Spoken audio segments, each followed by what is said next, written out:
Mes frères et sœurs, en ce dimanche, le Christ nous pose cette question.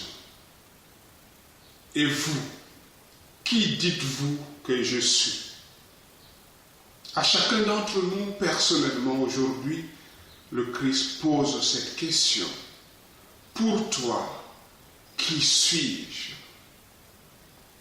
Il nous faut laisser résonner cette question dans notre cœur.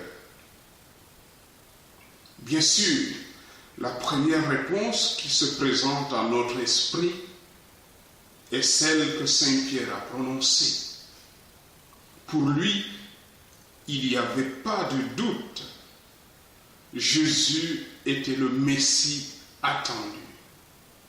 Il dit, tu es le Christ, le Fils du Dieu vivant. Mais Pierre, savait-il ce qu'il disait? Je ne pense pas trop. Et nous non plus, il y a bien des chances que nous ne sachions pas très bien ce que nous disons quand nous affirmons que Jésus est le Fils de Dieu. Pierre, la suite des événements l'a montré. Lui, il attendait, bien sûr, un Messie religieux, mais aussi politique et militaire, qui allait justement mettre les Romains qui occupaient Jérusalem à la porte, prendre le pouvoir, rétablir la royauté de David et la justice en Israël. Et voici que Jésus lui répond en parlant d'une destinée qui n'a rien de glorieux, rien de victorieux, mais qui ressemblerait plus à un chemin de croix. Nous aussi, mes frères et sœurs, nous avons à renoncer aux rêves de grandeur.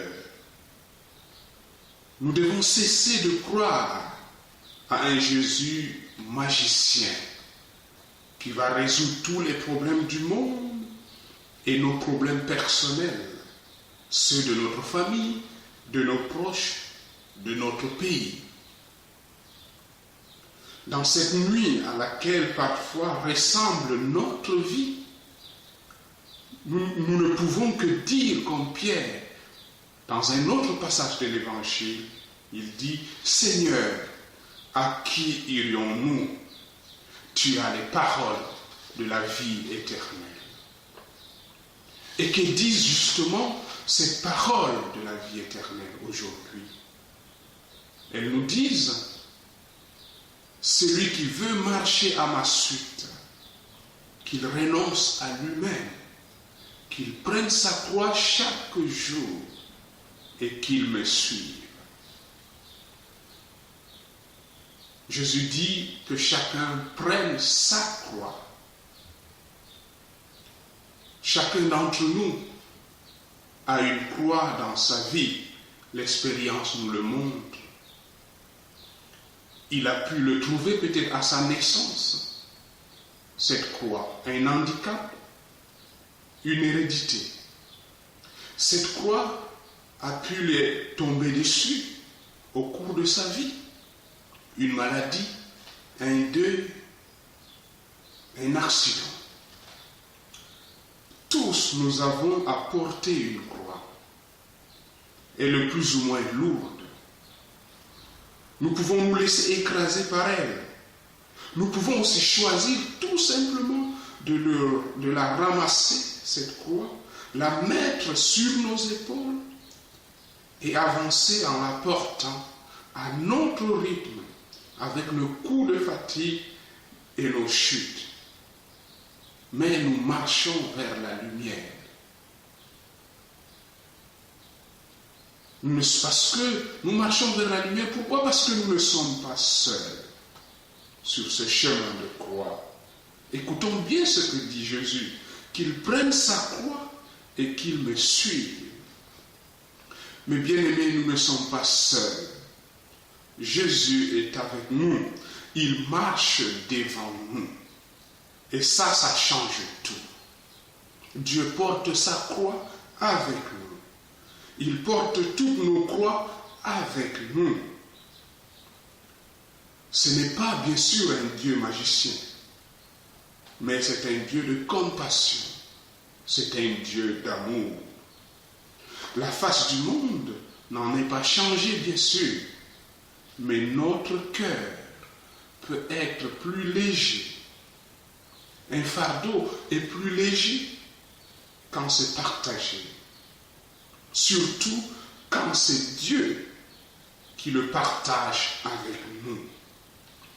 Plus notre croix est lourde, plus il est près de nous. La compagnie qu'il préfère, il l'a dit, il l'a montré. Ce sont ceux qui souffrent, les pauvres et les pécheurs. Jésus est celui qui fait de nos combats ses combats. Jésus est celui qui fait de nos défis ses défis. Avec lui, mes frères et sœurs, nous tiendrons bon. Par sa croix, il a vaincu la mort. Avec lui, nous serons aussi des grands vainqueurs. Faisons-lui confiance.